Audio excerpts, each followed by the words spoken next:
Hey y'all, it's Courtney. This is my 5th time trying to film this video, so please bear with me. My daughter's being crazy tonight, so if you hear her in the background, she's being a nutcase. So I have to use this phone because my other phone has more space on it, but I have to be in the bathroom because she's being a nut tonight. So, and I don't like giving her melatonin to calm down. I don't like doing it. Her doctor told me to do it, but I hate doing it. So I try to let her wear down naturally, but tonight she is hell on wheels. So now I have to hide in my bathroom. So anyways, look, I found my kitty shirt. Isn't that adorable? I was missing it for like 6 months. So I just want to tell a little story about the things that you don't think about with addiction. Like, for people that have never dealt with addiction, obviously it's obvious that it'll affect jobs, it'll affect friends, family, and obviously that's the worst things it can affect is your loved ones. But there's other things too, and hold on just a second, girl. Okay, I'm back. So I think I left off saying that, people that have never dealt with addiction don't realize, like, it fucks up every aspect of your life, literally. So to preface this story, I'll let you know where I was at this time. My mom had just passed away. A few months before. I lost my son 9 days after my mom died. About a month after that, my ex that I was with for over 8 years, I found him in bed with my sister. My dad had just met his new girlfriend and was spending all of his time with her all of a sudden. We were spending a lot of time together after my mom passed away because he was alone. But then he found his new girlfriend and was spending all of his time with her. And, he pretty much told me, like, either you take over the house, or I'm gonna take all the dogs to the pound, and the cats to the pound, and get rid of all my animals, or you can come and live here and take care of all the animals. So, of course, I wasn't gonna let all the animals, go, because, like, they were my child. No, baby. No, baby. This is whenever I was younger. Before you were born. Where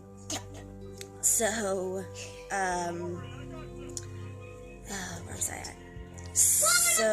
So I moved in here. And before that, my brother and I shared a place. So I wasn't even seeing my brother as much. So basically, like, everybody that I loved, like, just, after my mom died, everything fell apart. Everything. I lost everybody. My dad, my brother, my sister, my ex, my mom, my child, everybody. So I didn't want to lose the dogs, too. So, at that point, I wanted somebody to love me. I didn't care who it was. I just wanted love. So, I met this guy, and he was the first psychopath I've ever met, I believe. He just lied about everything. He told me that he was in this special secret unit of the Army. Turns out he wasn't even in the regular Army ever. He told me that he owned a trucking company and made all this money, and turns out that not only did he not own a trucking company, his dad didn't even own a trucking company, he just drove truck. So, he had nothing to do with that. He told me that he was 31 or 32, and turns out that he was 21, which at the time I think I was 23, so he was younger than I was. Told me he had been to college. I found where he didn't even graduate high school. Just like my ex would lie to me, but, like, over things that mattered, like cheating and that kind of stuff that would alter our relationship. This dude just lied over everything, like, stuff that didn't even matter. He would just lie over to make himself look good. So, anyways, turns out that, whenever I first met him, I didn't want to meet him alone, so my friend lived right up the road, so I had to meet at her house. And I watched this girl's kids for free all the time, because if I didn't babysit them, she would just leave them home alone, an 8-year-old and a 2-year-old, so I would babysit for her for free all the time. And I was good friends with this girl, I thought. And turns out that the whole time that he was living in my house rent-free, didn't pay no bills, didn't put any food on the table, nothing, did nothing for me, nothing. Like I said, I just wanted somebody around. Anyways, turns out that he was screwing around with her too. And honestly, at the time, I was taking handfuls of Xanax and rails as big as I could before my nose would clog up, and I would pass out, and then whenever I would wake up again, I would be sad about it, because I didn't want to wake up. I was hoping every time that I just wouldn't wake up. So at the time, I didn't even care. I was like, whatever, just go be with her. Whatever, dude, I don't care. I'm not gonna, let you still stay here. You're gonna have to go somewhere else, but you want her? I really don't care. So